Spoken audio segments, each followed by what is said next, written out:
this is opportunity to kind of talk to you guys about, you know, what starts might look like and what you might be thinking right off the bat.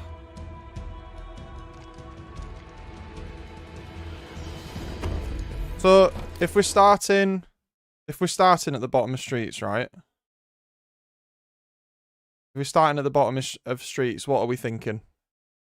You'd offer your VoDs breaks when only tracks up to 2 minutes. I mean, if you want to send in short exchanges, you can do that. But I think there might be another way to do it, but I'm not sure because I don't do it on Xbox. But what's the initial thoughts of chat when you start a game of Slayer on streets? What do you think you should be looking for, especially on this bottom side? What's the most important thing at the start of the game? Rockets. Yeah, everyone. But everyone's going to be playing for this area here, aren't they?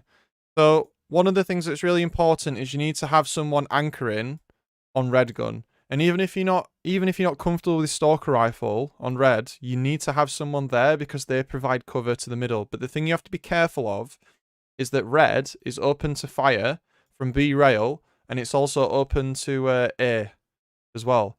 That's right in the back, isn't it? So we need to be really careful when we're starting off. So let's see what happens with the team. Let's see where they go, and let's see how this develops. To win, then contact the authorities. So far, information-wise, we've seen that one player off the other team has run this way to shotgun, and we haven't seen anyone else at all. So if there's no one else from the other team shown yet, what does that tell us about where they might be? Because this is quite late for someone not to show. We're like, what, 6 seconds in? Because I would say they're probably going to be... Someone's either going to pop out up here, or someone's going to pop out over here. Yeah, they're more than likely on the driveway side, because it's the higher side, right? So it's the advantageous side. Yeah. Yeah, chat, you got it. You pretty much got it. So as we push up, we need to be careful, because someone could jump out from the tyres area. In fact, if they're really good, they might have even had time at this point to go get plasma nades. So this player's moving over to the right, but do you see how they've like left their back open? I can hear the nades in my headset coming through from behind. That's quite risky. You want to make sure that if you're going to push and hold this angle here, you've got to make sure that you're ready and waiting for what's happening behind you, because I don't think anyone on this team... Have a look. Oh, there might be someone on red. I think there might be someone on Ivy. I think some of these players are on Ivy at top of the stairs. There's one guy here, and there's a nade there. There's a nade. So there's 2 people over here somewhere. They shouldn't have got away with that. If you did that in a diamond game, you probably get annihilated. That shouldn't have happened. That was a very bad misplay from the other team. So they sent their whole team. That was very lucky. They sent their whole team like B or back A, and basically they just gave the rockets away for free. So I suppose the lesson from that is don't be the team that does that. Insurance policy enacted. Okay, so we'll just let this play through and see what happens. So we're taking the higher side of the map, and we've got... Can you see when he scopes out? Can you see that we've got quite a decent setup here? We've got someone covering the right, and that blocks spawns on the right hand side. So we now know the enemies can't spawn in PD, and if our ally dies, we know that they're pushing PD. We've got someone who's on the balcony, so that means if anyone pushes neon, I think it's that some people call it, or pink, or the shotgun, we'll be able to see it. And then we've also got someone sitting bottom C who can also aid mid and the left-hand side as well, and the stairs. So this setup actually is pretty decent. The spread quite thin, and I think the main issue you would see in a platinum game like this is that maybe these players might overcommit to a play. They'll die because they don't go into hiding fast enough. But I think the overall setup's not actually that bad, especially when we don't know where the enemy team is. We can talk about spawn blocking and other stuff a bit later on. What do you want? You hiding? We're doing VoD review. You done terrorizing chat now? You don't know yet. But we need to review this.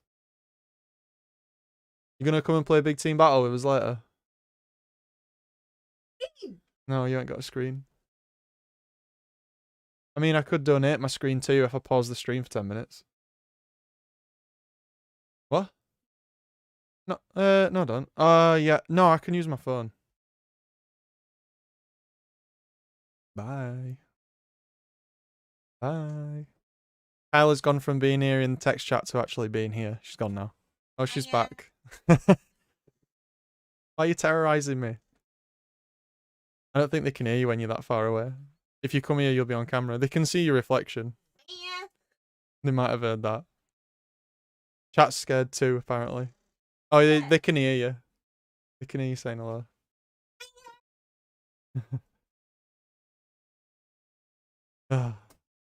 So we've got a decent setup, and yeah, I think Plat's overcommit sometimes. So like this positioning is really good, but let's see what they do. Are we giving up the position? Because don't forget, right? If anyone was pushing, look, this guy here. I'm pointing to the screen as if you're next to me. This guy here, right? You can see that. This is like the gold video that I did, that I released the other day. You can see from here, right, that he could have seen that player because he's there. So why did he leave? There is a player, I think, in PD. I think there's a player in PD/tires. So it is far away, and you are right. There is some risk with that, but it at least stops them from spawning over there. So I think there was just a mistake of giving up power positions, and this is something we covered on the Aquarius video this week. So anyway, we were cycling back around. We've kind of given up the position and then gone back. And then it's given the other team time to move. So sometimes it's like, there is this thing in Halo where you always feel like you have to hold forwards, but sometimes it's better to just stand still. Because, and now we're spread out. Look how far away from the team we are and how much we're not helping them. I mean, he did the right thing by not fully engaging that player there, but at the same time, he's not near the team. So if the team fights, they're a man down, and if the enemies collapse on him, it's a 4v1. His team came back and spawned near him, but... So this is quite a bad angle to push. You want to be really careful. What's the stalker in Halo? It's the red gun that the guy's got in his hand. So if we just go back, you have to be careful when you push B as well, because if you think about it, there's the tires entrance here. There's someone that can be on heaven here. Someone can hang in caution over here. And then someone can be in the arcade here. So pushing B on your own like this is actually very, very risky. And one of the things you want to make sure that you're doing is you want someone to come up B stairs so they can hold arcade for you so you can't get flanked from arcade. So I know he's got someone on the balcony, which is good, providing a crossfire, but the balcony can't see anything that's sort of like behind here. So if there's anyone stood in this area or in red room that's been just camping it, you won't see it.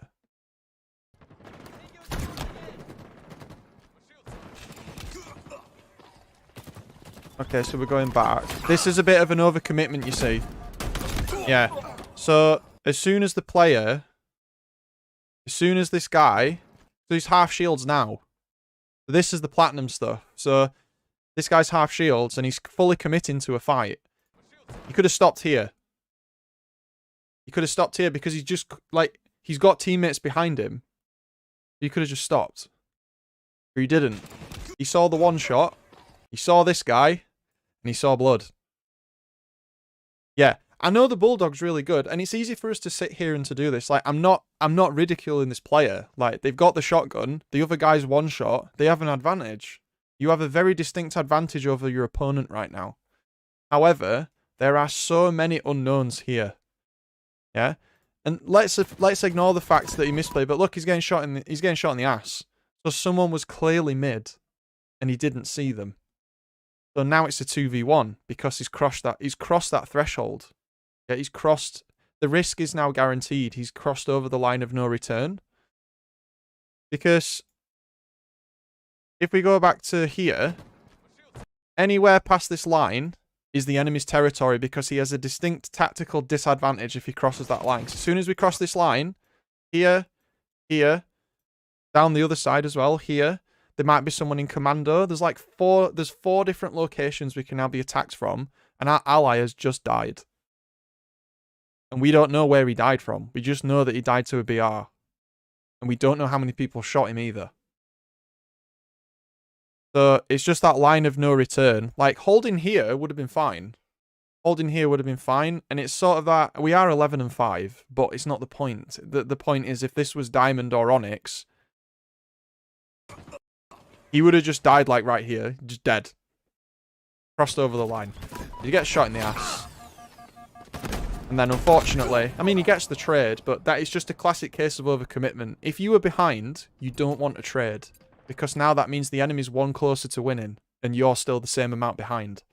If you're winning, trades are fine. Because if you trade someone when you're winning, you're closer to winning, and they're the same amount of points behind.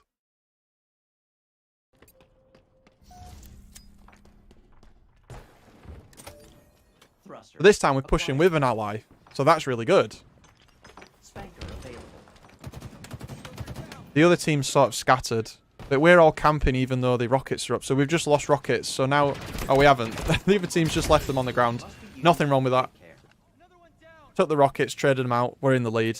Rocket's gone. There's one left. We're ahead. I don't have any issues with that.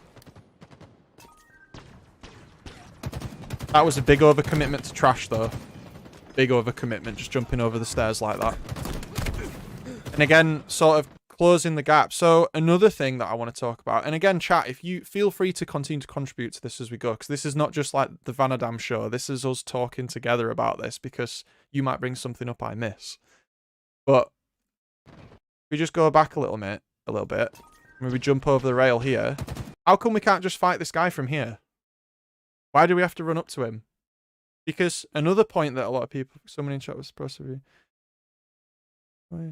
process for requesting it. There is no process. You can just literally send it in. And I have like a queue. So if you look at the bottom left, it says send the VoDs to vanadamesports@gmail.com. So if you send that, I literally just have a list and I just go through the list in the order that I get them. And this one I'm just doing it as part of the stream because we just don't do it. So I just thought I'd do it different. So if you want to send one in, Neil, just feel free to send a YouTube link or a Google Drive or OneDrive file. Any of those is fine. Any of them. But I just prefer that it's a ranked match if possible, because obviously if you're starting with ARs and you don't have a motion tracker and stuff, it can be difficult to sort of relate it, because motion tracker just completely changes how the game works.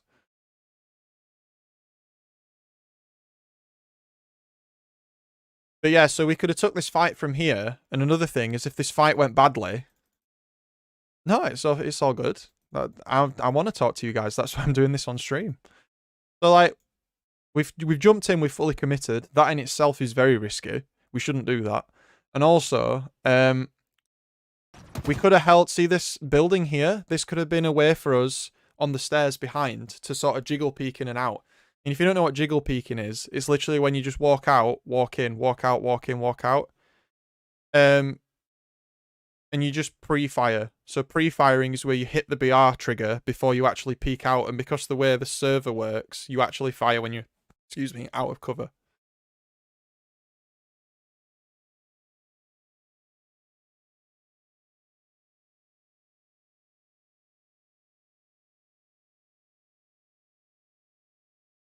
Maybe, but a thing with the Stalker rifle is that it's a single shot weapon. So because it's a single shot weapon, if you miss, it does 0 damage. Whereas with the battle rifle, you can sort of half miss. So I get what you're saying, Grunge. I agree that technically speaking, the Stalker rifle has the advantage here. But how many shots does this guy miss? Does he miss like 3 shots? Because that tells you a lot about a player as well. He just switched to battle rifle straight away. So this player doesn't have the confidence to use the Stalker rifle. And then we could have got a trade with the melee. So it's just little positioning stuff like that. Like, I haven't said anything about this player's aim or anything. It's just all positioning. That's the difference between a Platinum and an Onyx and a Platinum and a Diamond. It's just positioning. I mean, there is some gun skill, but it's mostly positioning. I mean, you can look at... Who's that new guy who started doing videos? Dodds McFods or whatever he's called? All these videos are purely on positioning because he can't sprint or jump.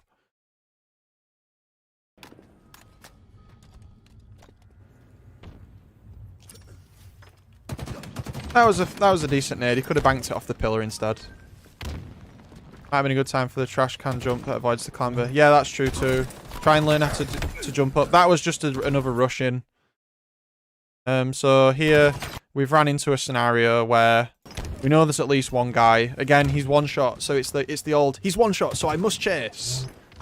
And then the guy being one shot and you chasing gets you killed. So if you're losing games of Slayer 49-50, go back and watch the video and watch how many times you do that. Yeah, great time to jump up to the other... Yeah, the shorts that I do. Yeah, he could have just jumped from the C stairs to the balcony, took the one engagement, and then got out. Yeah? If anyone's unsure, you can actually make that jump, and it's not even hard to make. It's very easy. Yeah, and he could have just shot the guy in the face and then just dipped. And then at the very worst, it would have been a trade, because he's ahead, and we said trades earlier. Yeah? Anyway.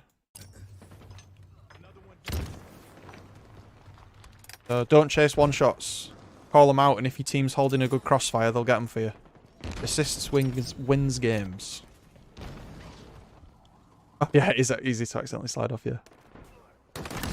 That was fine. We had the advantage, there's teammates around us. Someone's missing here, though, because that guy just died. This is a big overcommitment. But apparently the other enemy back here is just absolutely deaf and blind. Should have died for this. There's two guys here. One of them's behind him. What is happening? Should be dead at this point. The other team is big misplaying, so I'm kind of feeling here that the rank's Plat 4 that maybe in this game is being put against Plat 1 or Gold. This is good though. So the player does know when not to take a fight sometimes. So that was fine. Just hanging out in tyres and just waiting for the regen. There's nothing wrong with that. Yeah, an ally's just died here, so we need to be careful. Maybe overcommitted a little. That was good. And allies are dead over there too. This is a very... Tyres feels safe, but it's actually very dangerous. There's a lot of places you can get shot from in tyres. One thing I will give to the player, though, is that they have hung around with one other teammate most of the time, which is good. You shouldn't hold hands with your teammate. You shouldn't be like next to them all the time, because then you get naded. But one of the things this player is doing from time to time is they are operating in a two-man cell, which is good. See the team cohesion, that they're sort of around each other, so like you don't really see this in Gold that much, but towards the top of Platinum, this play together. However, they weren't covering angles properly. That was purely down to them not using the space they had properly. They weren't looking in the right directions. Because... And I suppose we might as well cover this while we're at it. When you respawn, it tells you two things. Right? Even though the fact we know our allies are fighting here, this respawn tells us two things. Okay? Because the game spawns you in the closest available safe space near allies, or the furthest away space from enemies, which ones it calculates to be safer. And as we've said in previous videos, the game gets it wrong sometimes because of the way spawns work. I watched a clip on Twitter the other day on Argyle. Someone was taking the flag and one of the enemies spawned on the sniper elbow, literally looking at him. The game gets it wrong sometimes. However, the player spawning here tells them that the enemy is most likely opposite them. Not guaranteed, but the largest concentration of enemies is opposite them. So maybe not the whole team, but most of the other team. And we know that's a fact. This is how you know. Because we've literally just seen them all before he died. Yeah? So that's proof that that's how that works. Yeah? They're fighting PD, they're fighting like sort of this street area, and he respawns back C. The enemy team is most likely back A and PD. There may be someone lurking shotgun. You just have to be careful. So this is good. We're pushing separate to the team. The team's taking fire. We're trying to get a flank. This is good. And one of the things you will notice if you play against high diamonds or if you get put in against boosters is the main reason you lose the game is because you get flanked. Because they know how to abuse positioning. They know where you are, so they take the long route and they shoot you in the ass. And I know for a fact this happens a lot because it happens in my games to me sometimes. Yeah, so this was a good flank by the player. However, they just have to be careful. Notice how they're pinching. Yeah, so a pinch is when you come from 2 different directions, usually because you flanked. That was really good. Inbound. And now, if we... Oops. So, I'm glad I don't know what the call-outs are in Spanish, I think this is, or Portuguese. So now, let's flip this around. We know what spawns tell us. Is that... Oh, yeah. In an Onyx lobby, this will happen. But it doesn't happen as much because you set up your team as such that it's harder for the other team to do it. So, one of the things we've not... A principle we haven't covered that tends to be covered more at higher ranks is something called anchoring. And if you anchor for your team, you sit in a safe position that's got a large field of view that's behind your team. So you can, 1, see flanks, and 2, you can also spot... 1, see flanks, and 2, you secure a safe respawn location that prevents you from being collapsed on. So if you... So... I forgot my train of thought now. Yeah, so anchoring is something we haven't spoken about. So you won't really see people anchoring Plat 4 on purpose. But the most simple form of anchoring is like on live fire where people camp the sniper tower. Yeah, because if you camp the sniper tower, you have a very large overview of the map, and you also guarantee your team to spawn at dummies or at canal or mud or whatever you want to call it. You guarantee that spawn by camping at that sniper tower, unless you're being pushed, which then the game won't spawn your allies there if there's like 3 enemies, because then they're spawning into gunfire. It might spawn your allies if you're getting pushed by 1 person, but it won't if you're getting pushed by 3. Yeah. How do you think he doesn't play like a Plat? Take care. What's going through your mind as you've been watching this?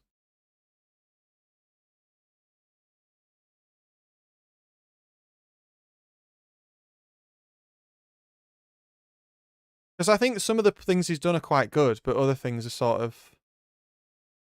Yeah, I think the gun skill that's been shown is actually okay.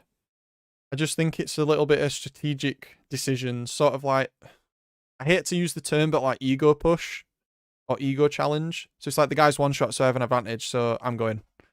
It's that sort of thing. It's very common at like low diamond, mid plat. Very, very common. Because you think you have an advantage, so you just tunnel it.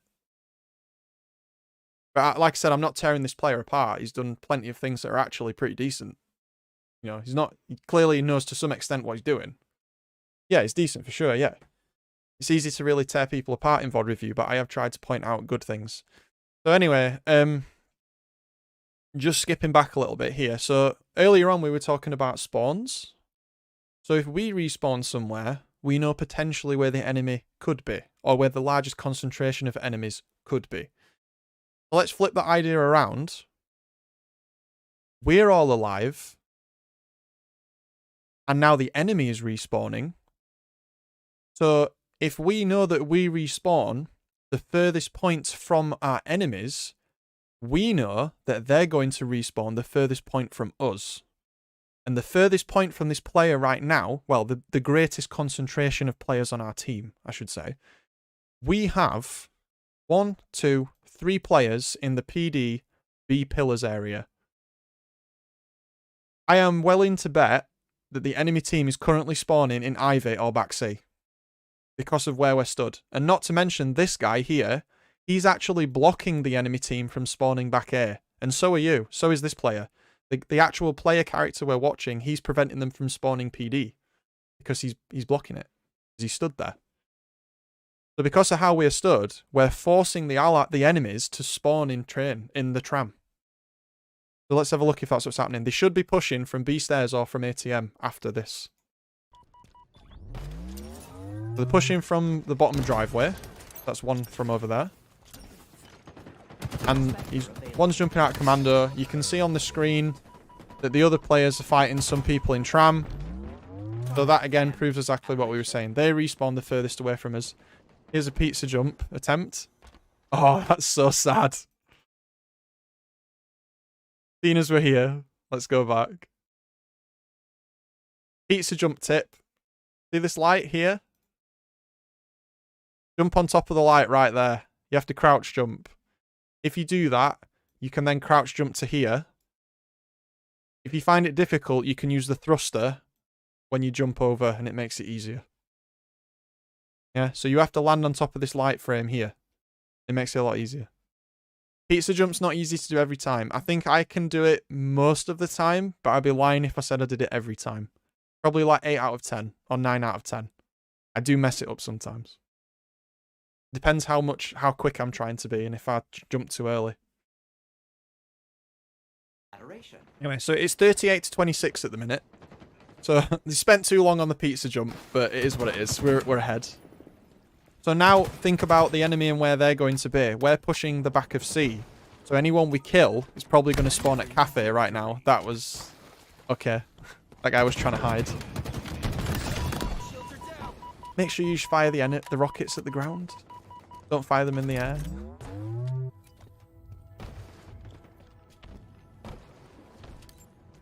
And another thing, I really like to focus on sort of game sense stuff, as you guys know. So because our teammates are here, and because we're where we are now, and they're dying, that basically tells us that the enemy's like in PD. They're guaranteed over here, and we know they aren't behind us because 1, nobody's died, and 2, we've just come from that direction. Now, as someone who's high diamond, / Onyx kind of, what I'm thinking right now is if I'm really fast, and if I can hit a real good curb slide, I can go straight through mid and I can flank your ass. Or go B stairs and just tear your team apart. So this is a perfect opportunity for the enemies flank mid, because they know who of you are on B, and you might be B stairs, or you might be at shotgun. Because as soon as they walk mid, they know you're not there, because they can't see you. Unless you were lurking. So that is an opportunity for the enemy to flank when this happens. As you split. So we know they're there. So at this point, I wouldn't have gone this far out into the street. I'd be using... I wouldn't really go past this line. Or I would sort of jiggle peek. Or I would stand in cafe. Because the stalker rifle here is just GG. For the other team, if this guy can hit stalker rifle shots, those 2 players are just dead. It's just big GG. Game over. See what it does. Oh, that glass shot got blocked by his teammate. That's unfortunate. Make sure you walk behind your teammates and not in front. We've all seen the sniper clips where you get shot in the back of the head. So this push wasn't needed because his team was winning. He could have just held out. Because now, that guy's just spawned cafe because he wasn't anchoring it. He could have just stayed at cafe, knowing they weren't going to spawn there. And he could have called out anyone flanking from mid and anyone who's pushing up Bulldog. He could have just held cafe. That would have been fine. And they're really, really far ahead as well. So they can afford to make those decisions. Because it's okay me sitting here and telling you all what you should and shouldn't do. It's like he smells blood in the water. Yeah, I know, right? But, I mean, we all know when we've got a game where we're going to win and the enemy team gets smashed. These guys are getting smashed. It's 44 to 29. However... there's 10 minutes left on this video. That's interesting. There's only 5 minutes left in the game. He must have sent me 2 videos. I'm not going to do both videos. We're just going to do this one. And then we're going to move on to some fun BTB stuff. But we know when we get ahead, we like to kind of press the advantage a bit more than we should. I do it. Yeah. But this is what I'm trying to show you, stuff that you shouldn't do if this is not the case. Yeah. So you should have stayed cafe. That's probably... or A. Or maybe A. Because A is a bit safer.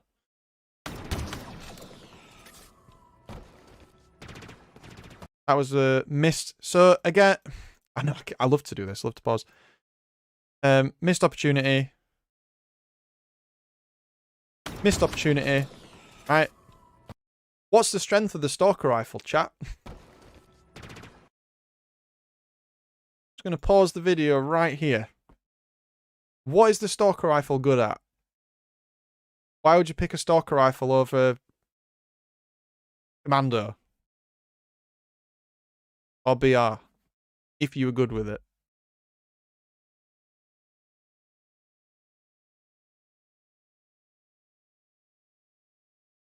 Three-shot kills, it's time to kills like really fast.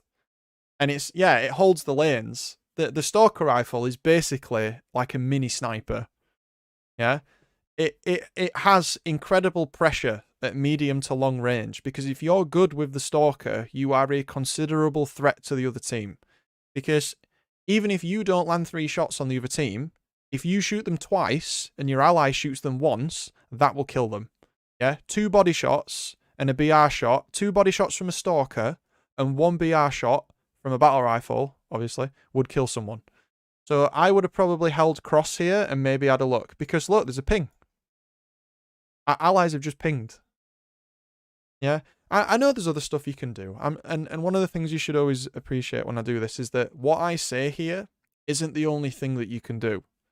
But what I'm trying to do is I'm trying to highlight that there are ways to play the game that are safer and that play to the advantage of the guns that you have. It's like if you're on Empyrean and someone has a sniper rifle at long haul and they're good, probably best not to challenge them with a battle rifle. Probably best to go with your team the other way. Yeah? It's the same with this. The Stalker rifle is a threat. It's really good at long range. Probably should have held the longer range fights. Considering his teammates are already holding over here, they can already see B-rail, and this guy is clearly shooting at someone that just went through ATM window. This is the game sense stuff, and it's hard to sort of teach game sense. I can show you these scenarios where it's useful, but then you have to go away and apply that to learn it. Game sense is like aim. You can explain it, but you can't tell someone it and then they're good at it. They have to do it themselves. Yeah? It's part of the journey. Yeah? Your game sense gets better just like your aim does.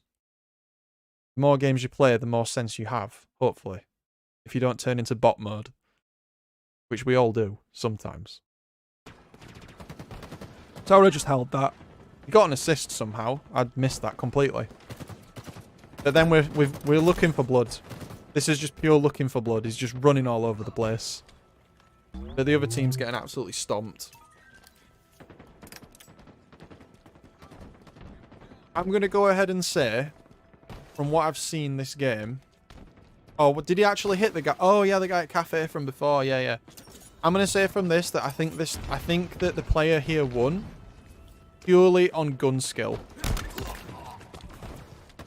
It seems the other team's not really playing together. They're just kind of doing their own thing. Let's have a look at the scoreboard at the end if he puts it up. I would have done that too. I always beat down my teammates, so I'll stick them after the match. Oh no, it goes straight into live fire one. Anyway, so it was down to they weren't necessarily team firing more, but they were positioning better than the other team. I felt the other team was kind of just all over the place. But positioning is so important with Halo. So important. It's not like other games. Like in Valorant, if you're better at shooting than the other guys, if your flick shots are better, you just kill everyone. But in Halo, it doesn't work like that. Obviously, Valorant's hard to be really good at. I'm not saying it isn't. But the games use skill in different ways. And in Halo, you can't just one-man army into a team, even if they're silver, because 4 BRs shoot faster than 1. So you have to respect your enemies. And there was a lot of deaths this player had where he just didn't have any respect. But they were winning, so it is what it is. Anyway, what's the difference between BTB and BTB Social?